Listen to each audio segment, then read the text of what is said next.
Friends, આજે આપણે મોટા રીંગણમાંથી બધા ભરથું બનાવે છે. આપણે એમાંથી ફોડી બનાવીશું. તેના માટે આપણે એને આ રીતે મીડિયમ સાઇઝમાં, બહુ જાડા નહીં બહુ પાતળા નહીં, એ રીતે કટ કરી લઈશું.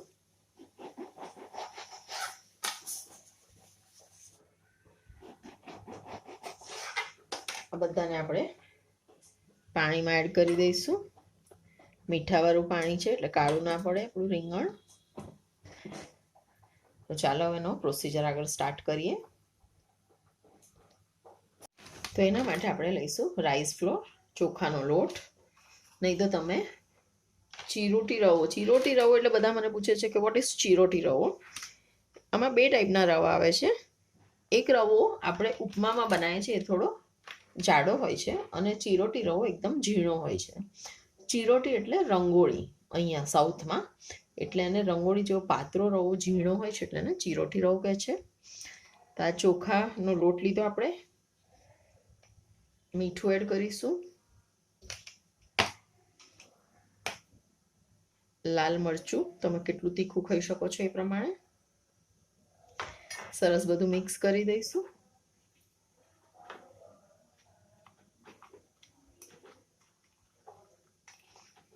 તવો એક બાજુ આપણે ગરમ કરવા મૂકી દીધો જ છે.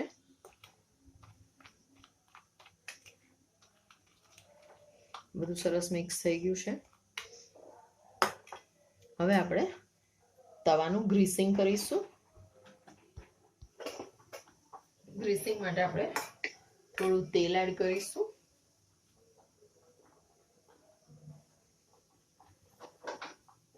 હવે આપણે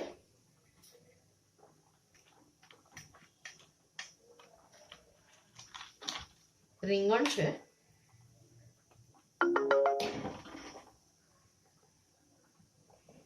તે રીંગણને આપણે આ પ્લેટમાં આમ રગદોરીશું, એટલે બધું સરસ મસાલો ચોંટી જશે. અને આ રીતે તવામાં મૂકી દઈશું. એ રીતે બીજું. આ ભરથાના રીંગણના જ સરસ થાય છે. પીસીસ મોટા છે એટલે 3 જ આવશે.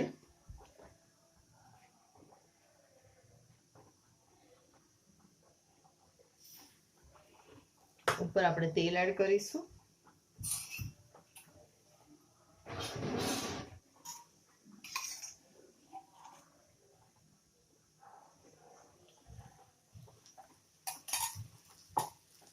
એની ઉપર આપણે હવે પ્લેટ ઢાંકીશું. આટલું તેલ ઇનફ નથી, પણ તેલ બહુ ખાવું નથી, એટલે આ રીતે થોડું પાણી એડ કરીશું અને પછી આમ પ્લેટ ઢાંકી દઈશું. હવે આને લગભગ 3 મિનિટ સુધી આપણે એક બાજુ શેકાવા દઈશું, પછી એને ફેરવીશું. તો 4 મિનિટ થઈ ગઈ છે, આપણે ચેક કરીએ.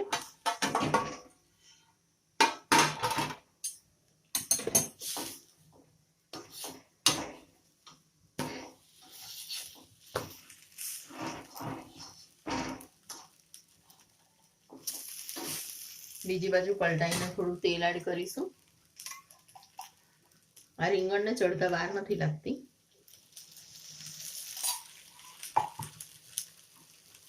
ફરી થોડી વાર ઢાંકી દઈશું.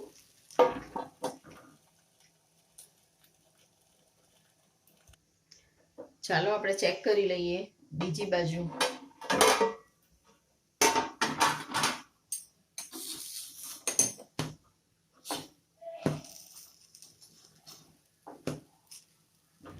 હવે એને લગભગ 3 મિનિટ સુધી હવે ખુલ્લી રહેવા દઈશું, એટલે સરસ ક્રિસ્પી થઈ જાય. તો ફ્રેન્ડ્સ, આપણી ફોડી થઈ ગઈ છે. આપણે એને બાઉલમાં લઈ લઈશું.